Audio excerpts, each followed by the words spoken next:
Can you hear me? Hey, how are you? I'm great. How are you doing? Good, it's nice to meet you. Nice to meet you too. I actually attended one of your webinars, although you wouldn't have known because you wouldn't have seen me. It was the one you did on marijuana in the brain, I think. Oh, really? Was it Yeah, it was cool. decent?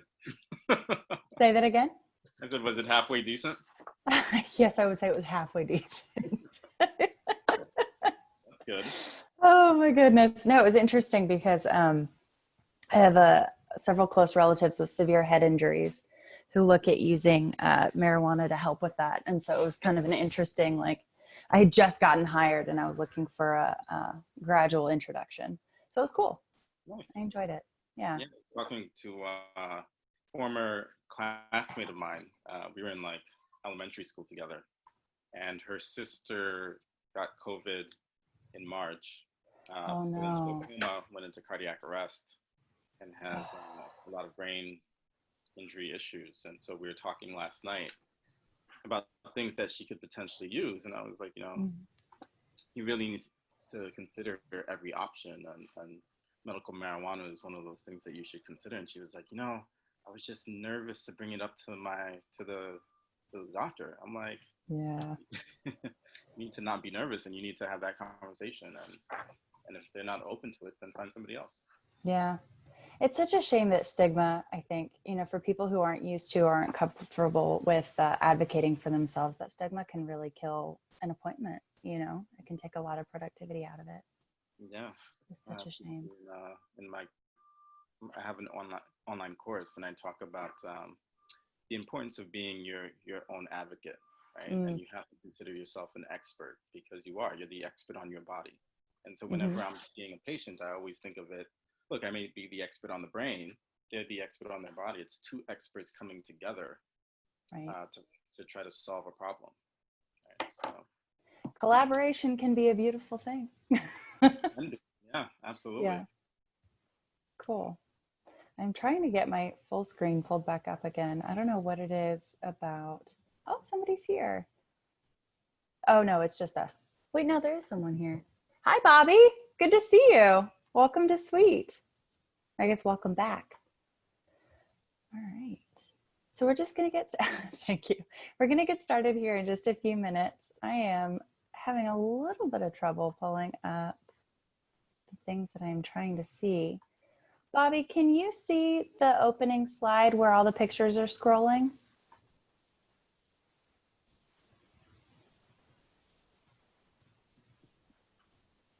Hi, Scott. Good to see you. I see a blank screen. Okay, yeah. Thank you for letting me know, Bobby. I think I know what's happened. This is what, the short version is, this is what happens when I ask my computer to do too many things at once. It multitasks about as well as I do. Hi, Scott. Happy Monday to you too. All right. I saw it for a second. Okay. I wonder if I'm self-sabotaging by doing too much at this point. I saw it. Oh yeah, for a second. Okay.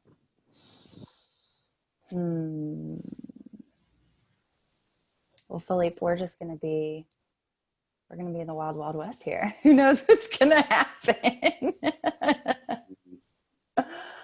Oh, man. Happened with all these, Zoom conferences, virtual conferences. Yeah. Well, and the other thing too is, and I'm hoping, Bobby, Scott, I'm hoping that you guys can't hear it, but they're building a fence next door. So I've had jackhammers going off all morning too. And I'm like, what a fabulous way to greet the masses. Hopefully, yeah. I mean, at least they were courteous, Bobby. They waited until 9:30, I think, to get started. So I really appreciated that, because if it was 7 a.m., I would not have had very good frustration tolerance, I think. All right, so here's what I'm going to do. I'm going to go ahead and just restart the slideshow, I think, since this is not working with me here, or I'm not working with it, one of the two. Oh, if it's going to let me. I'll tell you what, Philippe, this is going to make me stop the share for a second. So it's just going to be you. I hope you have your camera face ready to go, and then I'll be right back. Okay. Okay. All right. see. Now that I have stopped the share. Yes. Okay. That might also have been part of the problem. I had a blank slide.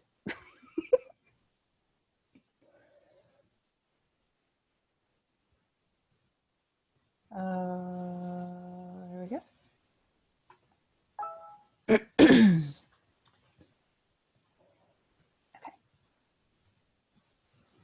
Begin slideshow.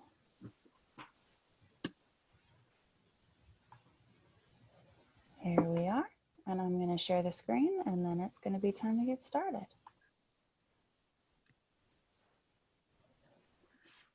If it will come back.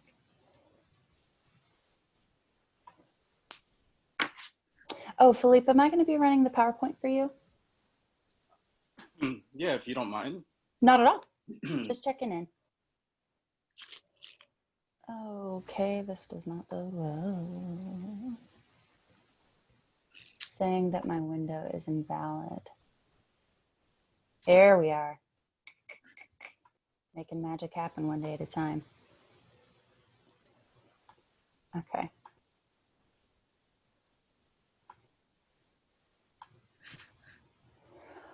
All righty. So we should be rolling. Hello, everyone.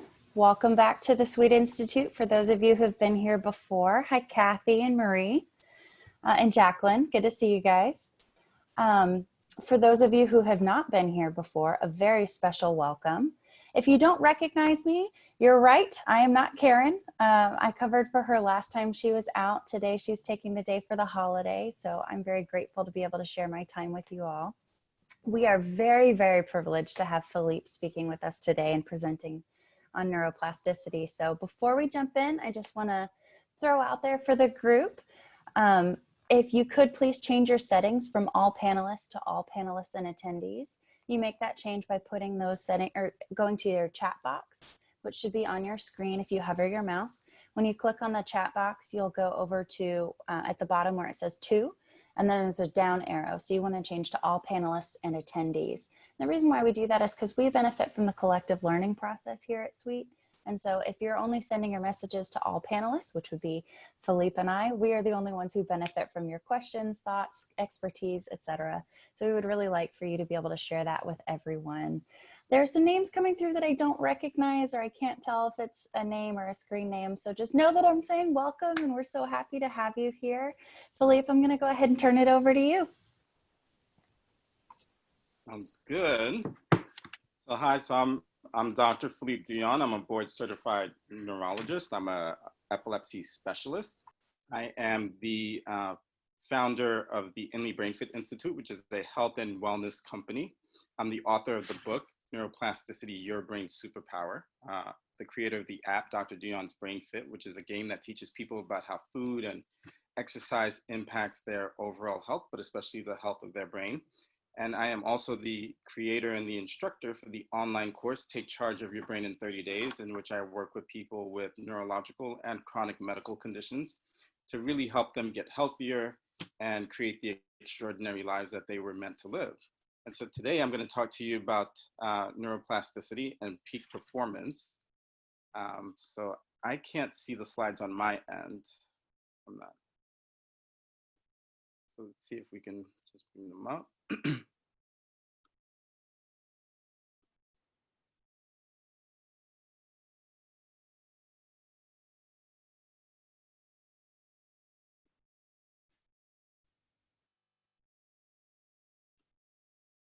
Well, we wait for that. In the chat, I'll put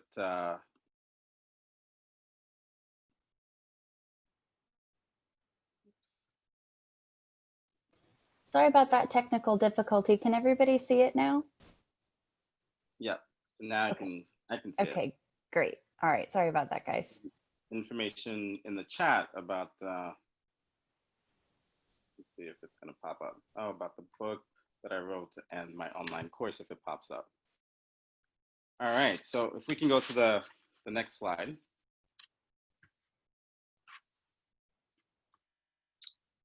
Yep, and so this is the logo for my company, the Inley BrainFit Institute, as well as for the game that I created. like I said, which teaches people about how food and exercise impacts the brain. But we can go to the next slide. I think the next slide starts the presentation.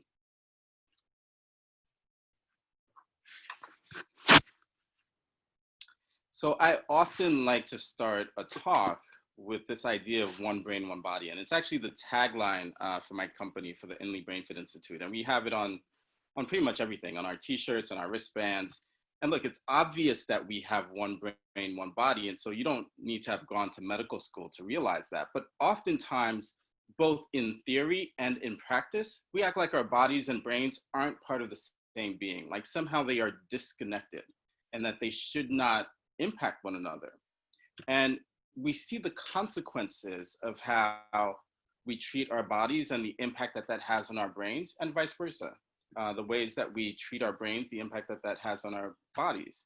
And as a neurologist, often what I see in the office or in the hospital isn't some primary brain problem that is causing somebody to have neurological symptoms. In fact, it's really the impact that preventable chronic diseases like high blood pressure, diabetes, obesity, living a sedentary lifestyle, the impact that those things have on the brain.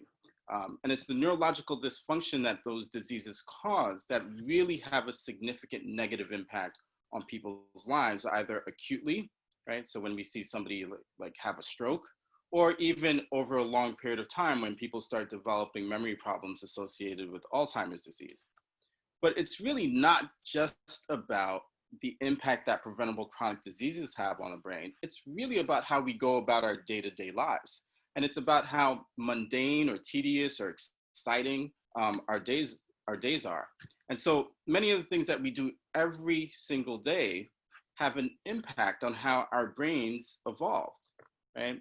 And one of the things I always find really fascinating is that people come to me and they say, oh, Dr. Dion, I want a completely different life.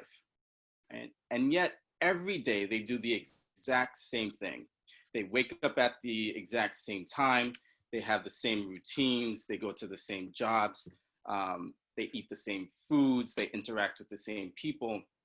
And somehow they think that their lives are going to change when they're doing the same exact things every single day.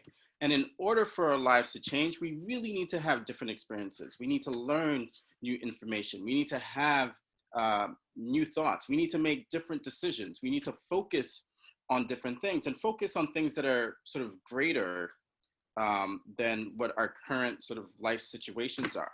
And when we have these new experiences, we start to feel very differently about our lives. We start to recognize what our creative potential is, and we really begin to change our reality. And experiences that differ from the things that we typically know and the things that we're used to, those things have a really huge impact on the way that our lives tend to evolve, right? And so those things really impact just, not only how our lives evolve, but also our destinies, and especially our neurological destinies. So we've got one brain, one body, and everything that we do to one has a significant impact on the other. And if we want to start to change our lives for the better, we need to really start treating our brains and bodies very, very differently. So if we can go to the next slide.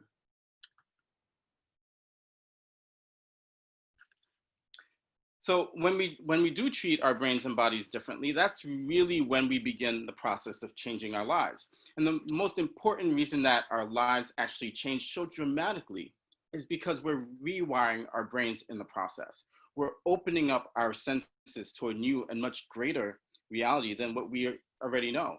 When we have new experiences, when we think differently, when we talk to different people with different perspectives from our own, when we engage in different behaviors and take new actions, right? That's when we really facilitate neuroplasticity. We help our brains to learn, to adapt, and to heal when we have completely new experiences. We used to think that our brains were, for the most part, pretty static, that the only way that you can really change them we used to think that the only way that we could change them is through either the degradation of old age, or because of some trauma, or because of the degeneration of some neurological disease. But we now know that that is not the case at all. We now know that our brains are constantly evolving. We know that the evolution of our brains is directly related to our own thoughts, our own behaviors, right? So we know that it's really important how we go about our lives from a day-to-day basis. And from the perspective of our brains, the things that influence the evolution of the brain, they're neither good or bad, right? Those kind of judgments are the judgments that we place on our brains, that we place on our experiences. From the perspective of our brains, things are just what they are. And so we used to think that we were born with a certain fixed number of neurons and their supporting cells, and that we couldn't increase those numbers at all. We used to think that the only thing that could really happen was that we would lose cells, either because of some brain injury or some degenerative process. And so we know that that's not the case at all. We now know that things are very, very different. We now know that we're capable of creating new neurons and new connections our entire lives. And most importantly is that we sort of control our ability to do so. So neuroplasticity is really about the brain's ability to create new neurons, make new connections, and reorganize its old synapses. And neuroplasticity really is about the brain's ability to learn, to heal after injury, and to adapt to any situation that comes our way. If we can go to the next slide.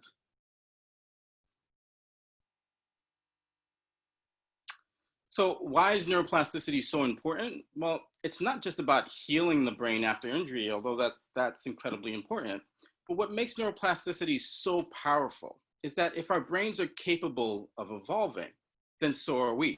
If our brains are capable of changing, that means that we can change, right? That means that not only as individuals are we capable of changing, but that means that as a society, as a community, as a country, as a world, that we're capable of evolving past any situation by really changing the networks in our brain.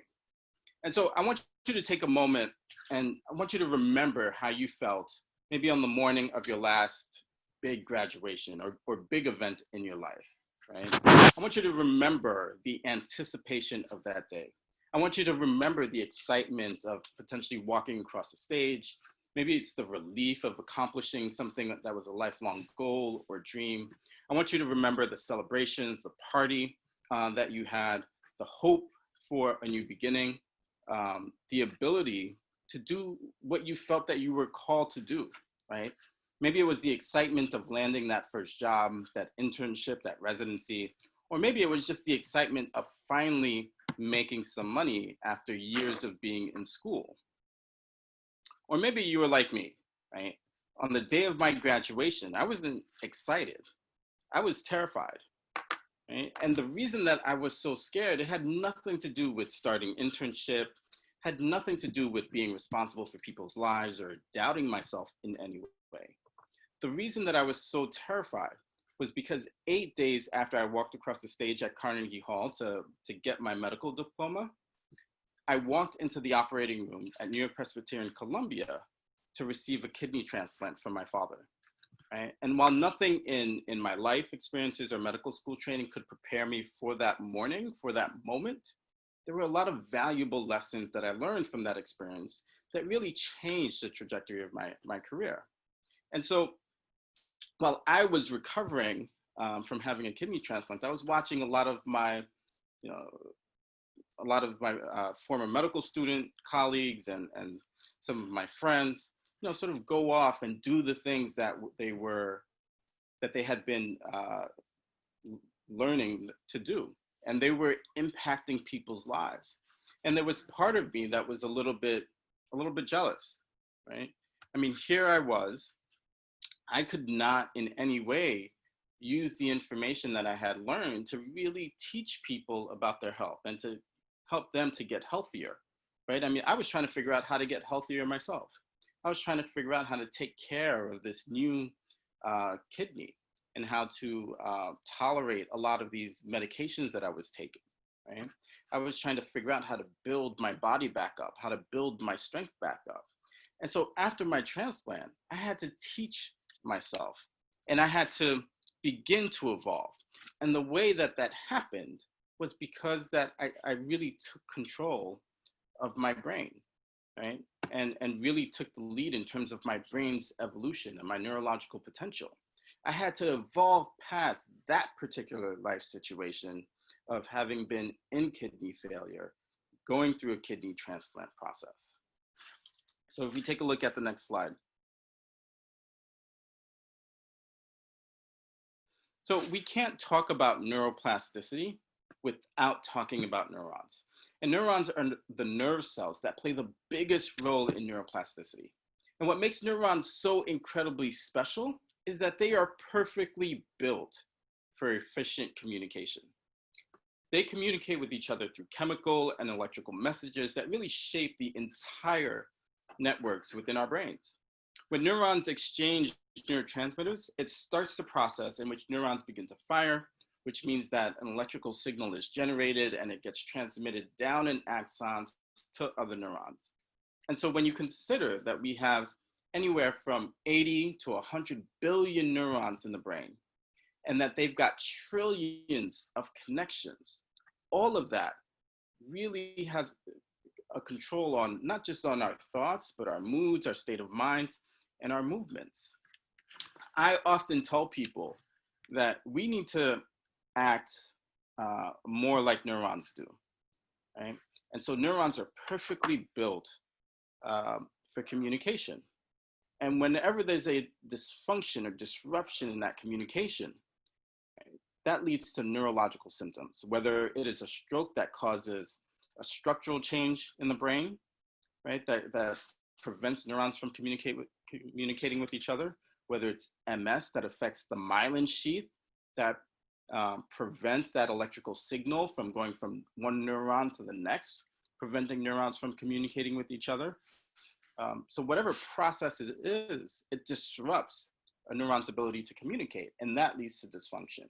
And you often see in people, when people stop communicating, whether it's couples that stop communicating, whether it's countries that stop communicating, it often leads to dysfunction. And so I do often say that we need to interact with each other a lot more like neurons do.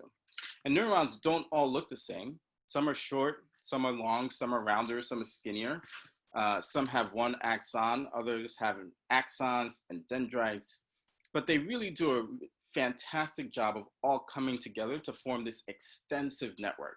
And so that network dictates everything about who you are as an individual, about who we are as a community and as a society. Neuroplasticity gives us the opportunity to manipulate that network so that we can become who we need to be or who we want to be. And that starts from the time that we're born, right? And so about 5 months ago, my younger sister gave birth to twin girls. And so the neurology nerd in me is like, man, you know, I wonder what's going on in their brains. Their brains must be going crazy, right? It must be super active at this moment, right? In their development. They're having all of these new experiences, taking in all of these new sensations. And that's really how we go from only a few neurons to an explosion of neurons and connections. It's really through having new experiences. It's through the exposure to new things. And so at this age, at 5 months old, my nieces are undergoing developmental neuroplasticity. They've been undergoing this since they've been in my sister's belly. But once she delivered them, it really has kicked into high gear. I mean, think about the stimulating sort of new environment that their brains are being exposed to, right?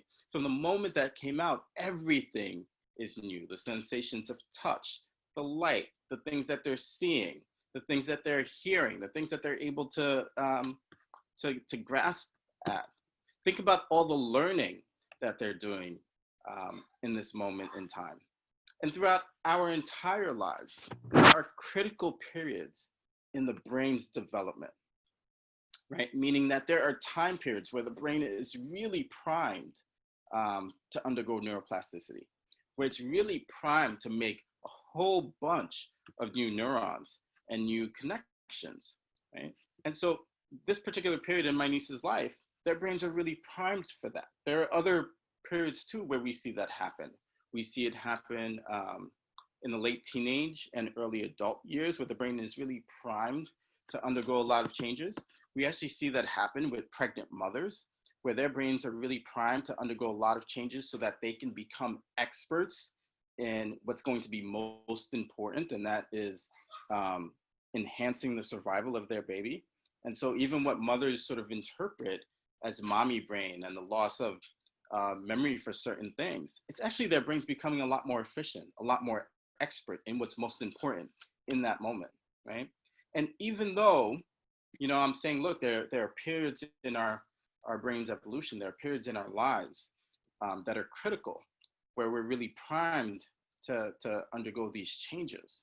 The reality is that even when we're not undergoing through one of those critical periods, that our brains are always have the possibility to make new neurons and new connections, as long as we're giving our brains what it needs in order to do that. And so the chemicals that really regulate neuroplasticity, they never disappear. They're always there. They're just periods in our lives where they're a little bit higher in concentration than other periods. And so one of the major chemicals that we see responsible for neuroplasticity is brain-derived neurotrophic factor. When brain-derived neurotrophic factor goes up, our ability to make new neurons and new connections goes up as well, right? And while that may be at high concentrations in the first few months of life and during toddlerhood and in the late teenage years and during pregnancy, those things are always present. And so we know that there are things that we can do every day to get our bodies to make more of that, right? And so we'll talk about some of that. We'll talk about the impact that exercise has and how that really primes our bodies to make new neurons and new connections. Sleep is another big regulator of neuroplasticity. Getting into the deeper levels of sleep is when the brain is really primed to make new neurons and new connections and take what you've learned throughout the day and really consolidate it into long-term memory. Constantly learning new things is also really important. I tell people all the time, education does not stop the moment you graduate from high school, college, or some professional school. And in fact, that's when your real education starts, because that's when you are capable of then teaching yourself whatever it is that you want to potentially learn. And so our behaviors are a huge trigger for neuroplasticity. And these are things that we're doing every single day. And I don't think people realize just how much say that we have in terms of how our brains actually evolve. We're not sort of passively waiting for our brains to degenerate as we get older. And in fact, our brains don't have to degenerate as we get older, right? I've seen the brains of 90-year-olds that look much better than the brains of 20-year-olds, all because of the way that they've taken care of their bodies as well as their brains throughout their life, right? So again, our brains are really dynamic places. They're constantly changing. You're either making new neurons and connections, strengthening the connections that you have, losing neurons and connections that you don't use, or causing dysfunction based on the actions that you're taking every day. Yesterday, I did a Instagram live with a group called 1,000 Hours Dry. And it's a group that looks to abstain from alcohol. And we were talking about the negative impact that alcohol has on the brain. And I don't think that people realize that when they get tipsy, when they get drunk, it's because they're causing dysfunction in neurons.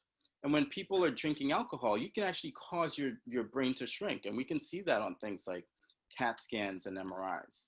And if you just, go out drinking one night and you cause your neurons to get dehydrated and your brain shrinks a little bit, over the next few days, if you don't drink, your brain can plump back up.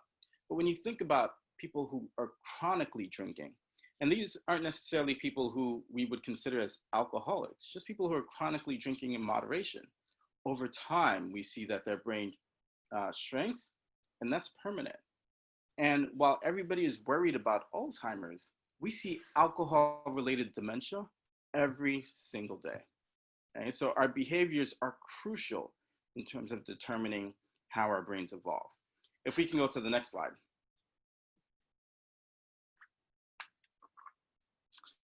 So this is the larvae of a sea squirt. And I don't know how many of you guys have ever been diving before. I went diving once, and I don't think I would ever do it again. Even though it is beautiful, but it is very hard to breathe when you go diving, right? But if you go diving, you may see a sea squirt. And a sea squirt has this incredible neurological journey that mimics the neurological journey of human beings, okay? So when a sea squirt is first born, right, it's born like a larvae, like a little tadpole. It's fully mobile, so it's moving all over the place. It's got a fully functioning brain and spinal cord. Within the first 12 to 72 hours of the sea squirt's life, its primary function, its primary goal, is to find a place that it can just plop itself and never have to move ever again. So in that one spot, it will feed, it will reproduce, and for the rest of its life, it will never move. And if we can go to the next slide. So once it does that, the most interesting thing happens. Its body releases chemicals that then cause the brain of the sea squirt and the spinal cord of the sea squirt to start to deteriorate. And over time, what was a fully functioning brain and spinal cord degenerate to the point that the only thing that's left is this little rudimentary nerve cell. So it essentially loses its brain and spinal cord. Here's the interesting thing about that. We see that happen with people, right? To be sedentary, it causes our brains to deteriorate. And if we go to the next slide. And so inactivity is really killing our brains. It's physically shrinking our brains. And to keep our brains working at peak performance, that means that we need to get our bodies to be moving and to be working. We need to be challenging our bodies. And in fact, exercise is the biggest, oops, is that me or is that? Exercise is the biggest promoter of neuroplasticity there is, meaning that exercise gives our body everything that it needs to make new neurons and make new connections. And if you think about that, our bodies have been designed to move, right? Our bodies are designed to run, jump, squat, lift, dance, swim, do all kinds of things. And at the helm of that is really our brain, our spinal cord, and our nerves. And so our bodies have been undergoing changes, or our brains have been undergoing significant changes for the last 2.5 million years. The brains that we have today are very, very different than the brains that early humans had, right? And when we look at early humans, so, humans migrated to a lot of different parts in the world. And here's what's really interesting, right? That didn't matter what part of the world early humans migrated to, they all began to develop certain characteristics in order to survive the various climates and environmental hazards due to whatever locations that they were in. No matter what part of the world that they migrated to, one of the thing that happened with every single human species was that their brains got bigger and their brains got much more complicated in a process that we call encephalization. And so the question then becomes, well, why did all these different human species, whether it was Neanderthals or Homo erectus, why did they all develop bigger and more complicated brains? And so there was a landmark paper in the journal Nature in 2004, in which a Harvard professor and another professor really wanted to take a look and see, well, why did the brains of human beings evolve and become bigger and more complicated? And more complicated meaning that a lot more neurons and connections started to develop in the human brain. And what they found in this article was that the reason for encephalization was because of early humans' need to run long distances, right? And so when we think about that, well, yeah, running long distances would have helped early humans in terms of hunting, right? Scavenging, escaping from predators that were trying to, kill them. And so exercise, running, was the biggest promoter for neuroplasticity in early humans, right? It's what really triggered the process of encephalization, the creation of new neurons and new connections, and having the brains of early humans get better. And so if as a species, if running more, encountering different things, and having new experiences were triggering the brains of early humans to make more neurons, right? And triggering the encephalization process. When we look at our lifestyles today, and so many people are so sedentary, what do we think is going to happen, right? And so oftentimes when people come to see me, whether I'm seeing them in the office or, now through the computer or in the hospital, one of the things I always ask is, well, how do you spend your day? What do you spend your day doing, right? And if somebody says, well, I don't do much, I just sit down and watch TV. Well, how do you expect that your brain is going to evolve if you're not stimulating it, if you're not challenging it, if you're not moving, your body in any way? And so when I was reading that journal article in the journal Nature, right? One of the things that I thought was really interesting was when scientists realized that there was this process encephalization, they were like, oh, well, the brains of humans got bigger and their heads are, kind of bigger compared to their bodies. I wonder if we can determine how smart other animals are compared to the size of their brains and bodies. And so they came up with this formula called the Encephalization Quotient. And if you score, if an animal has a score greater than 1, that means that their brain mass is bigger than expected for their body mass, right? And human beings tend to have an encephalization quotient of about 7.5, which happens to be sort of the largest encephalization quotient. However, this is a formula developed by human beings, not by any other animals, so there is bias there. Right? And so what they thought was like, okay, let's see if we can go down a list of animals and see, like, which animals are going to be smartest just based on comparing their brain and body sizes. And so what they found was that a hippo actually had the lowest encephalization quotient, right? Which in theory would mean that a hippo is not smart at all compared to other animals. However, you have to take that with a grain of salt, because I would always choose a hippo in a fight over a human being without a weapon, right? So every single animal is uniquely designed to be successful in their environment, okay? If we go to the next slide. So this is a slide that, so when you look at these little white spots, we often talk about chronic, preventable chronic diseases like high blood pressure, diabetes, even inflammatory disorders. The reality is that the smallest blood vessels in the brain don't tolerate high blood pressure, high blood sugar, or inflammation very well. And so over time, it causes damage to different areas of the brain that those small blood vessels supply. And oftentimes if people come and they want to get, they get a CAT scan for some reason, or an MRI for some reason, you can see some of these white spots. And these white spots are significant for injury that's occurring in the brain as a result of some of these chronic diseases that occur. And if it's mild, they may not have any symptoms that they're aware of. But once it becomes becomes moderate or severe, what really starts to happen is that there's a larger degree of dysfunction occurring in the brain. The neurons are not functioning properly. And we see people develop memory problems.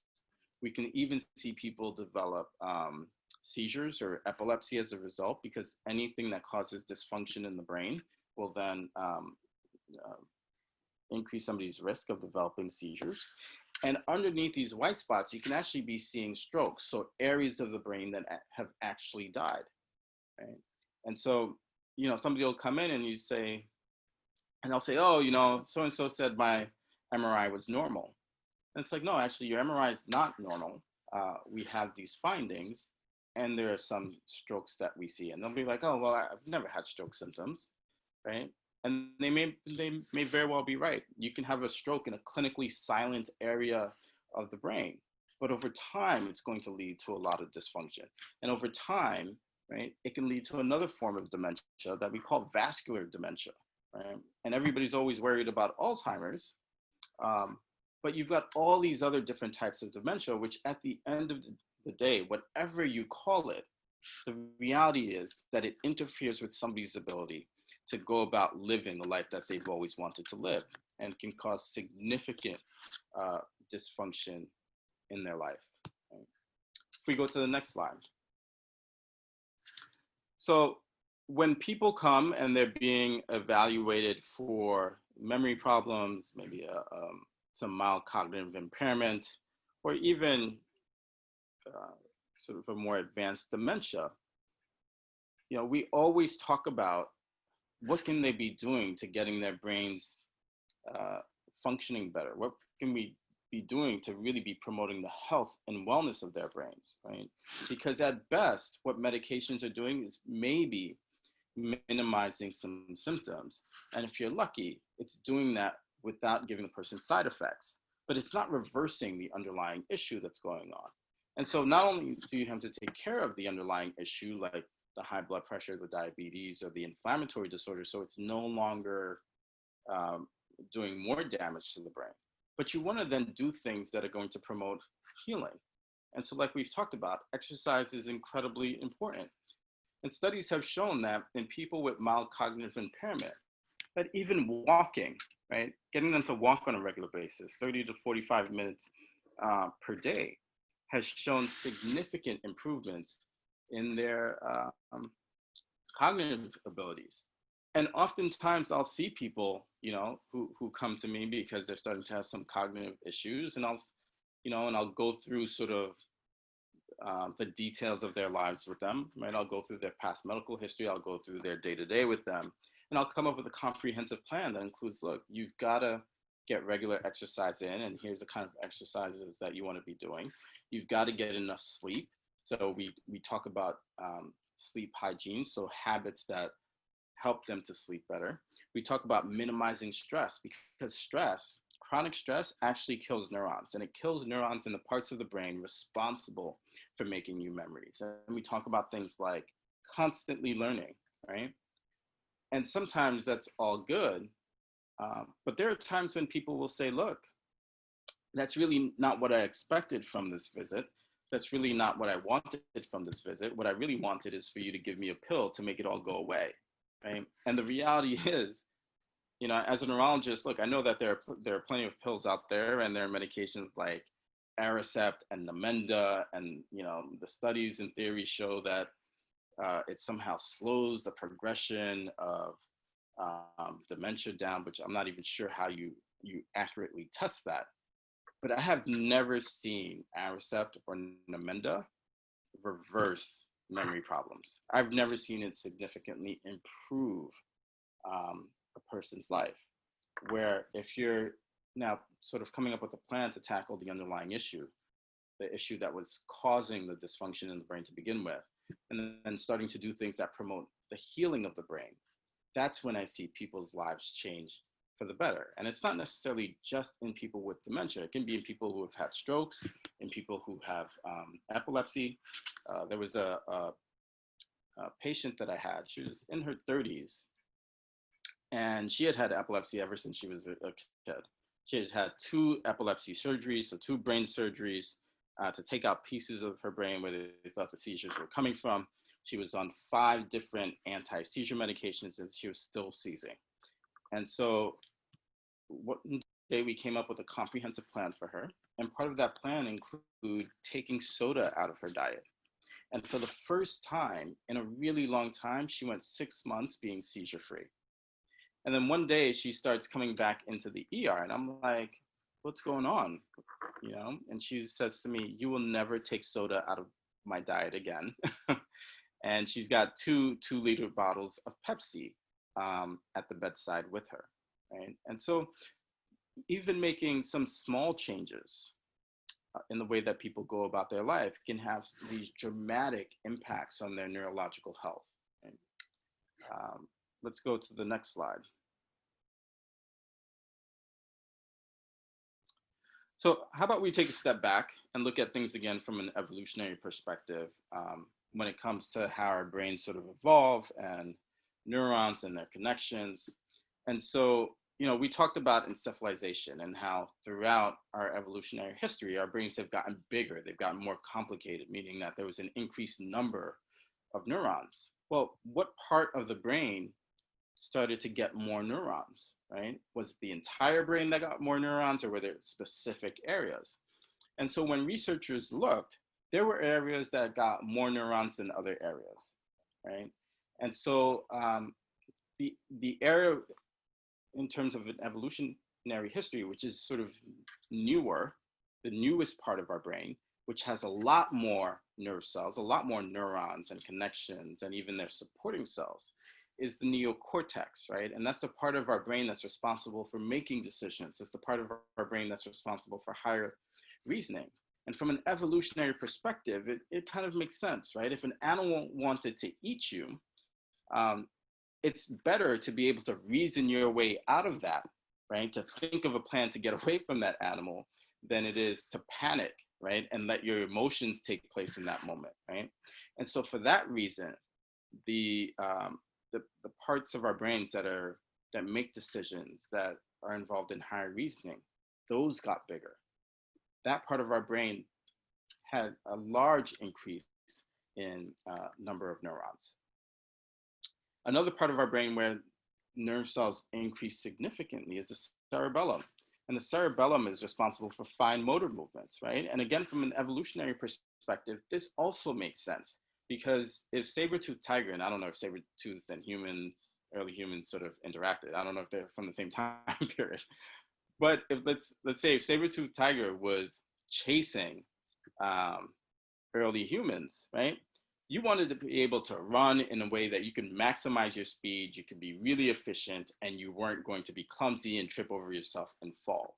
And so by increasing the nerve cells in the cerebellum, which is responsible for fine motor movements, that increased the efficiency and speed and coordination of our movement, and in particular, our ability to run.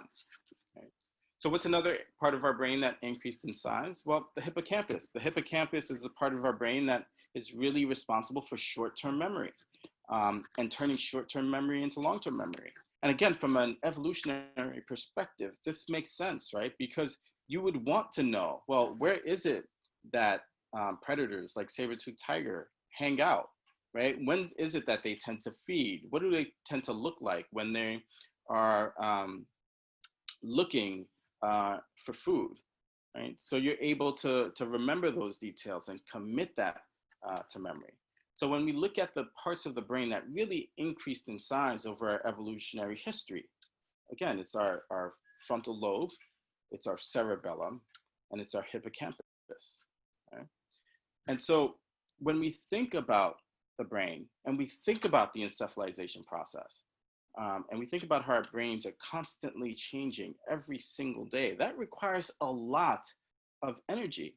And so from the perspective of our bodies, our brains are the most important organs. And so our brains weigh about 3 pounds. And so for most of us, that's going to be approximately 2% of our body weight. And yet it consumes 20% of our body's energy, right? And when we look at babies, right? So like I gave the example of my nieces earlier, who are growing, who are undergoing developmental neuroplasticity, where everything is new for them, their brains can be consuming as much as 65% of their body's energy, right? So that's the brain is consuming at any given time anywhere from 20% to 65% of blood flow. Our brains are so important that 80% of our genes encode for the brain, right? And so every organ is there to serve our brain in some way. The liver and kidney filters out toxins that can cause somebody to become encephalopathic and have dysfunction in their brain. Right? And as a neurologist, I get called all the time when people are obtunded, lethargic, sometimes in a coma because of the toxins that are building up from liver failure or kidney failure. Our lungs provide the oxygen that our brains need. Our GI tract, which a lot of people consider the second brain, and your brain and GI tract are not just linked structurally, like they're connected to each other by the vagus nerve, they're also linked embryologically, right? And a lot of nerve cells are made in the GI tract, and a lot of chemicals like serotonin that influence the brain are made in the GI tract. Okay? And the heart pumps blood to the brain. So every organ serves the brain in some particular way. We can go to the next slide.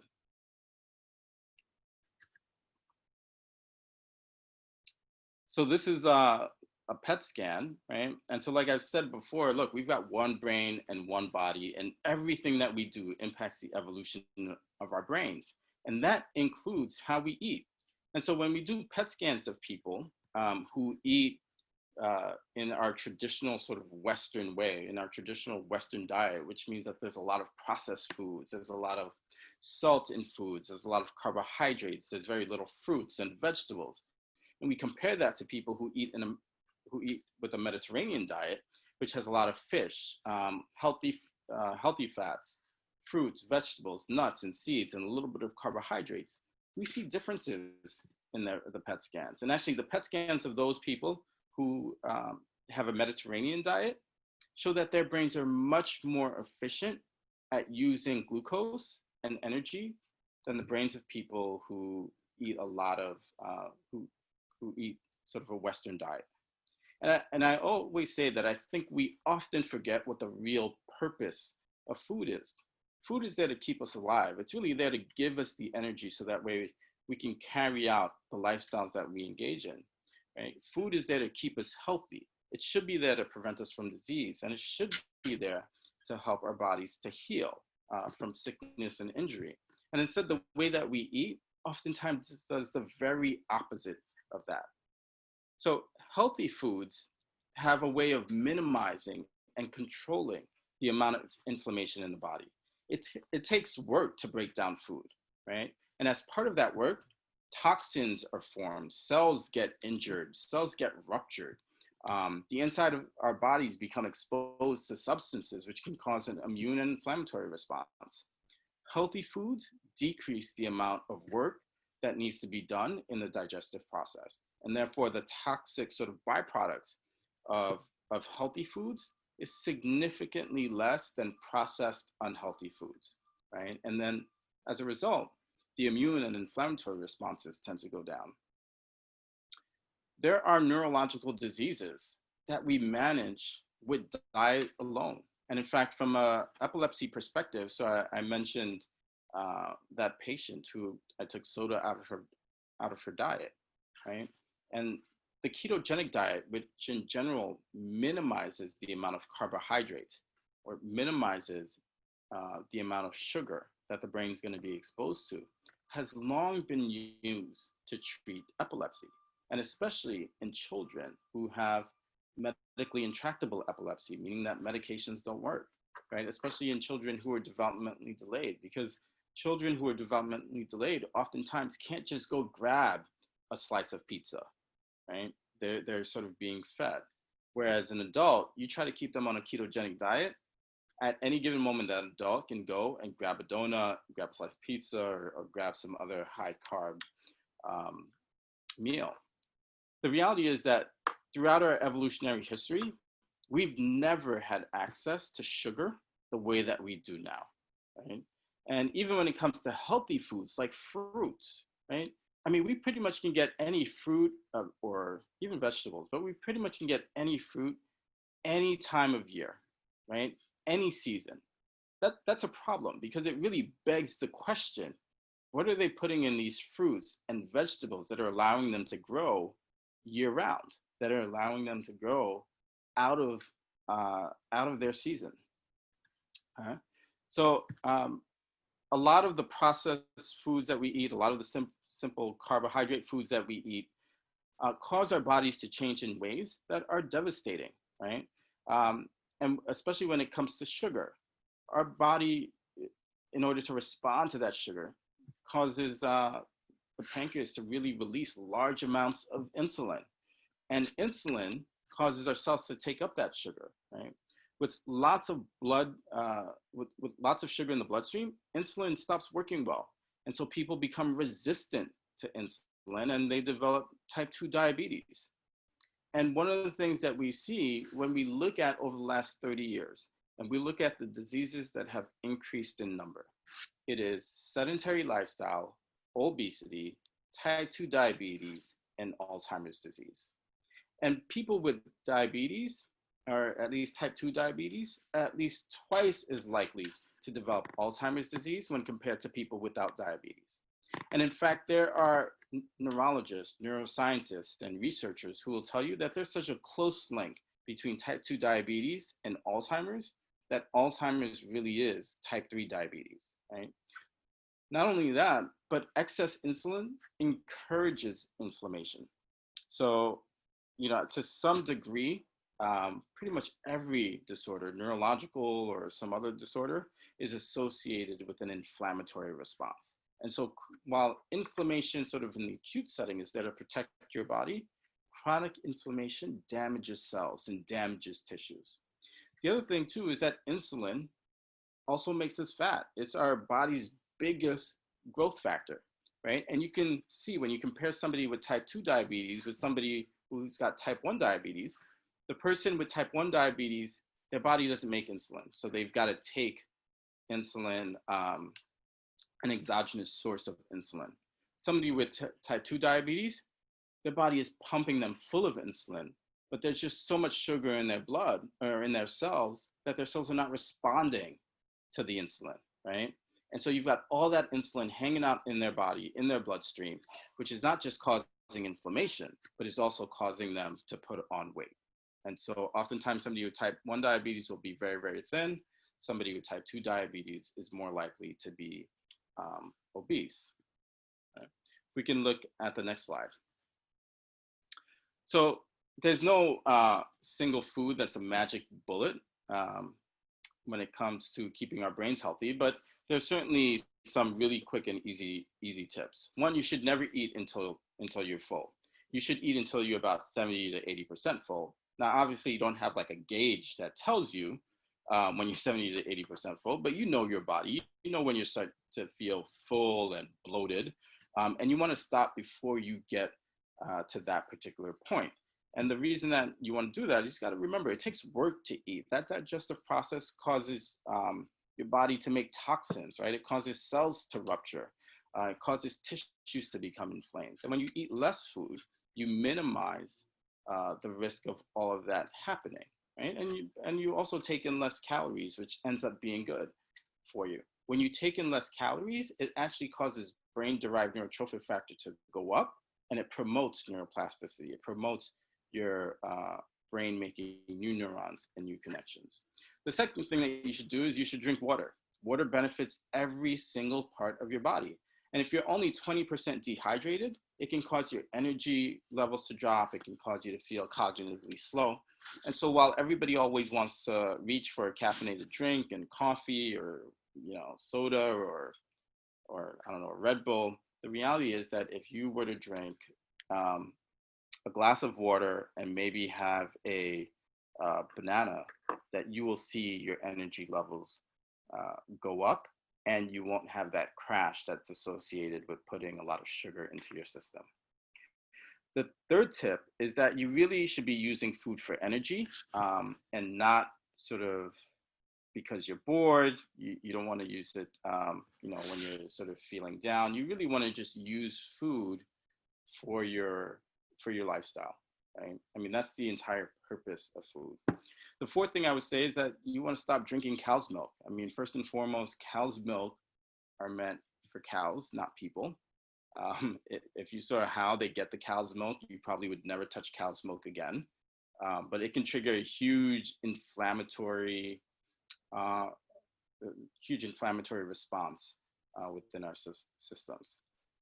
The last thing I would say is that you want to minimize the amount of meat that you take in, especially red meat. Human beings were not meant to be true carnivores.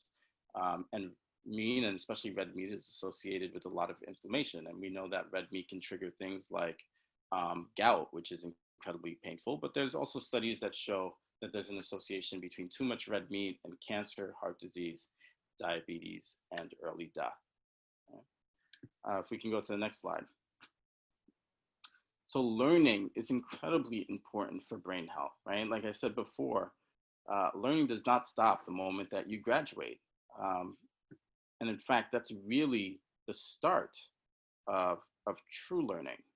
And people who are constantly learning do better cognitively in older age than people who are not. Okay? So it's really important to be learning. And that could be anything: learning new games, new hobbies, learning a new language, interacting with different cultures, traveling to different parts of the world. Learning is incredibly, incredibly important. If we go to the next slide. So this shows a stroke, right? And so when somebody has a stroke, so the neurons in the immediate vicinity of the stroke die off, right? And neurons sort of not in the immediate vicinity, but close by, there starts to be dysfunction there in those neurons, right? But they haven't died just yet. And oftentimes when people have a stroke, let's say if they're weak on one side, what you see is that they stop using that one side and they compensate with the side that's stronger. And in fact, you still have to use that side. You still have to exercise that side. Our brains are capable of a tremendous amount of healing, right? Our brains are able to reorganize that connection, make new neurons and new connections. But you have to give the brain what it needs in order for that to take place. And so even after somebody has an injury to their brain, like a stroke, healing can continue to take place weeks, months, and even years after the initial injury. We go to the next slide.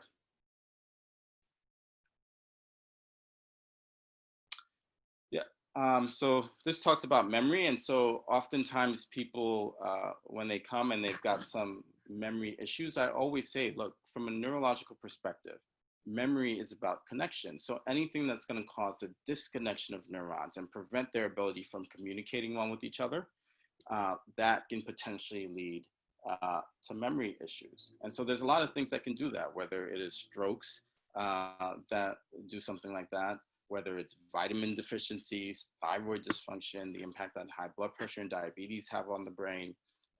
And so it's always really important on a daily basis just to do the things that are going to be really, really healthy for the brain in order to minimize the risk of any memory issues.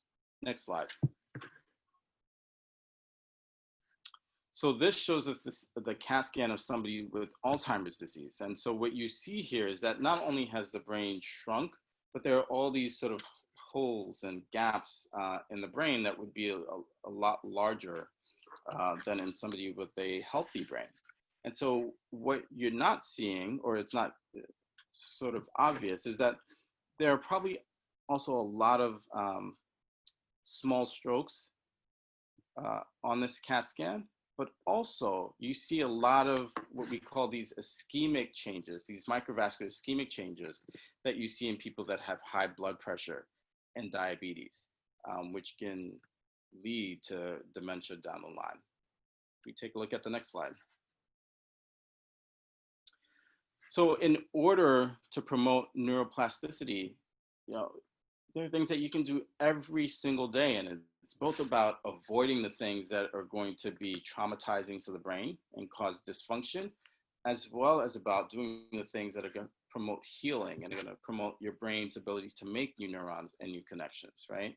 And so actually meditation is a very powerful promoter of neuroplasticity. And in fact, we see that people who meditate even 20 minutes a day, you can see that the structure of their brain changes in really good ways. We talked about how powerful exercise is, right? I briefly touched on, look, you want to do things that are going to minimize stress, because chronic stress kills neurons, especially in the parts of the brain responsible for memory. You want to make sure that you're getting enough sleep. You want to make sure that you're not just challenging your body, but challenging your brain by learning new things. You want to make sure that you're eating healthy, and minimizing the inflammatory and immune response associated with not eating healthy. Okay. We take a look at the next slide. So the take-home message is really that, look, we're not these passive pawns just waiting for our brains to age and atrophy. We actually have, we play a significant role in our brain's ability to evolve. And I often tell people, and especially in my course, I talk to people about, look, you have to become the leader that your brain so desperately needs you to be. And that includes being responsible for what you're exposing your brain to, what you're teaching your brain, your level of activity, and how you're promoting neuroplasticity, right? And how you're promoting the health and wellness of your brain. It all lies in how you go about your day-to-day life. We take a look at the next slide. So I've gotten the opportunity to see and examine the brains of thousands of people from all walks of life, all over the world. And the one thing I'm always really amazed by is that everybody's brain is capable of a tremendous amount of greatness. Even people that have had traumatic injury, people who have had chunks of their brains taken out, people are doing some really fantastic things, especially when you take responsibility for your health and become the leader that your brain needs you to be. Next slide. Look, our brains are capable of creating our lives. Our brains are capable of creating both our internal environment as well as our external environment. And if you do the things that can promote the health and wellness of your brain and really take charge of your brain, then your neurological potential has no limits on it. Next slide. And I think that's it.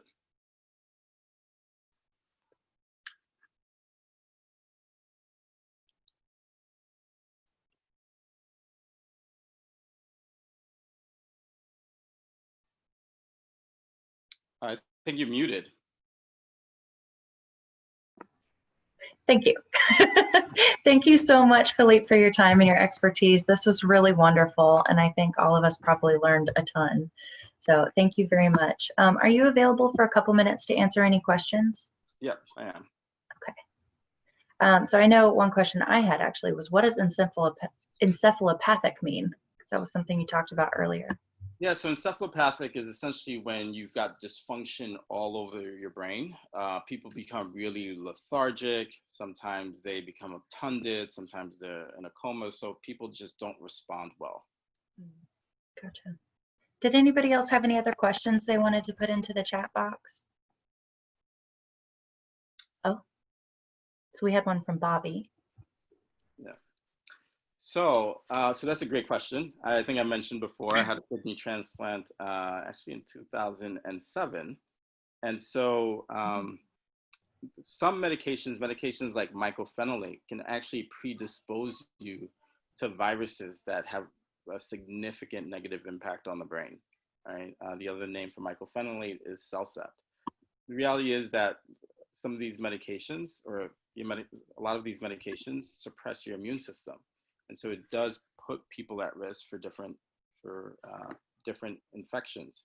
The other thing too is that people can just develop side effects like tremors as a result of some of these medications. And so you really want to discuss it with your doctor if you feel like, there are medications that you've been on for a really long time, or even if you just started them, that you're noticing some changes. They can make you feel really irritable.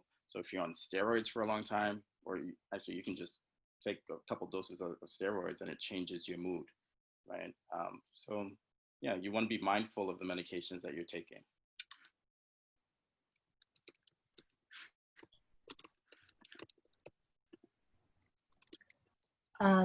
Was that to the question about nootropics? I don't know how to say No, that was to the question about the kidney transplant. Okay.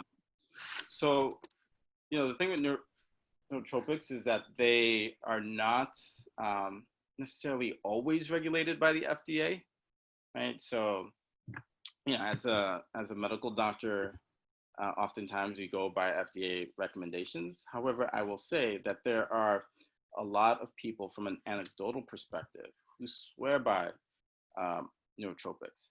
And so I think if you're going to be taking any supplements, you really want to do your research, and you want to be mindful of how it impacts you, right? But in terms of your research, you want to make sure that there's no potential adverse effect, either short-term or long-term.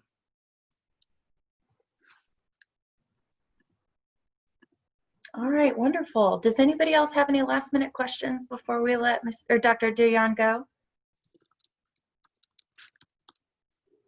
Oh, thank you, Vilma. Thank you.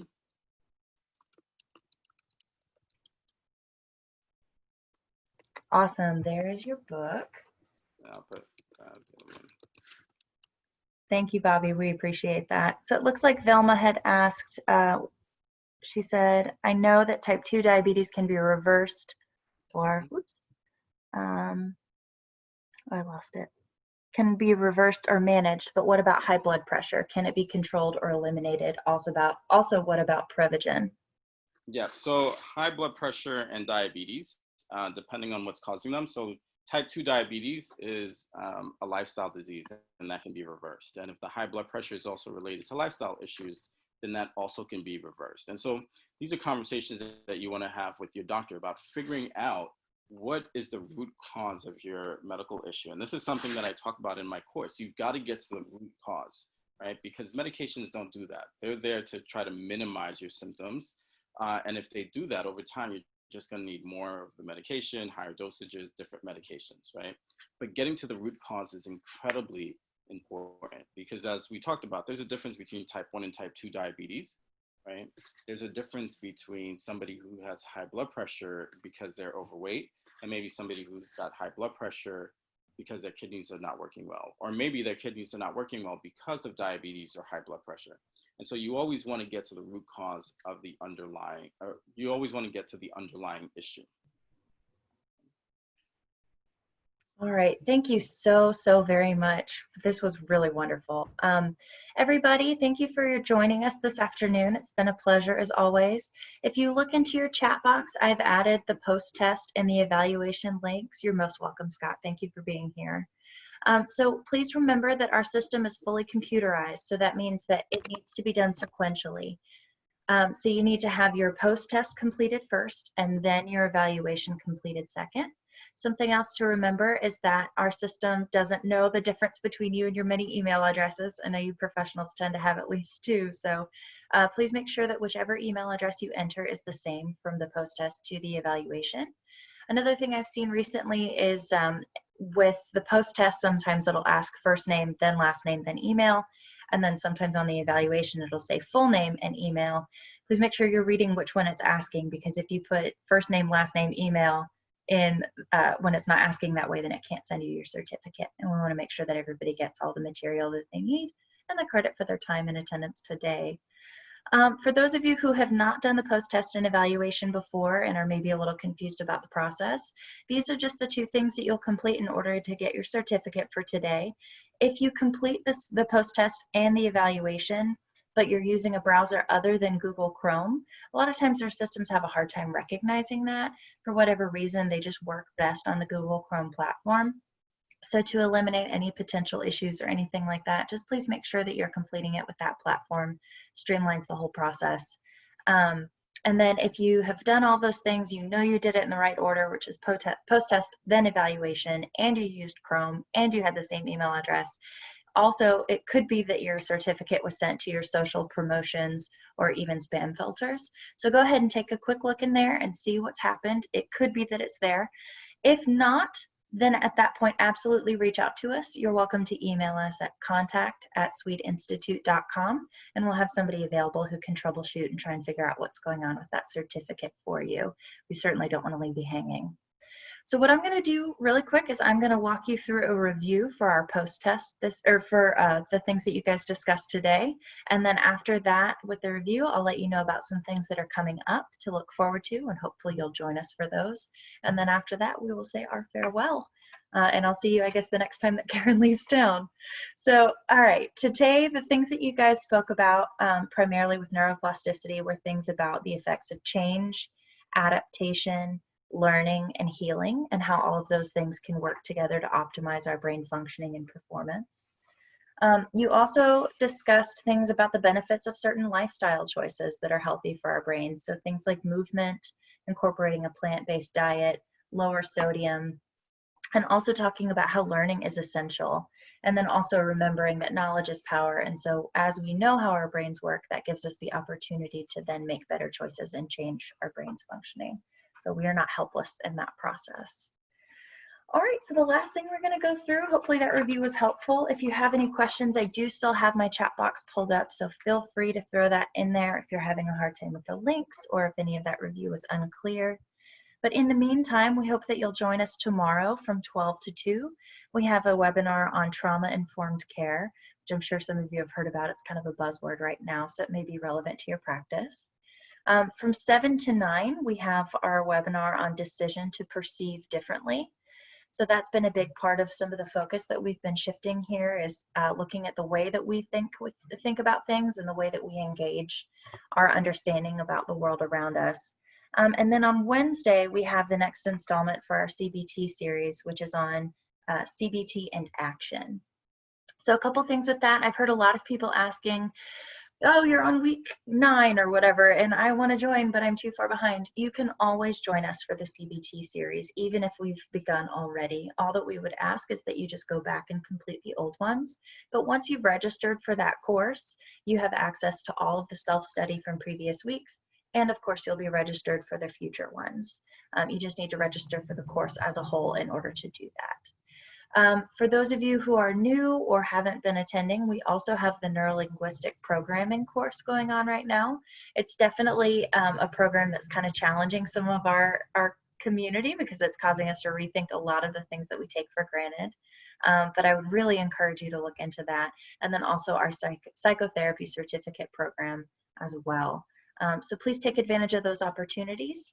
I haven't seen any new questions, so I'm guessing everybody's doing okay, but it has been a privilege to share your afternoon with us. Thank you so, so much. We appreciate your time. And best of love and luck and all that good stuff. I know Karen misses you guys already. So you have a great week, and we'll see you next time. Bye.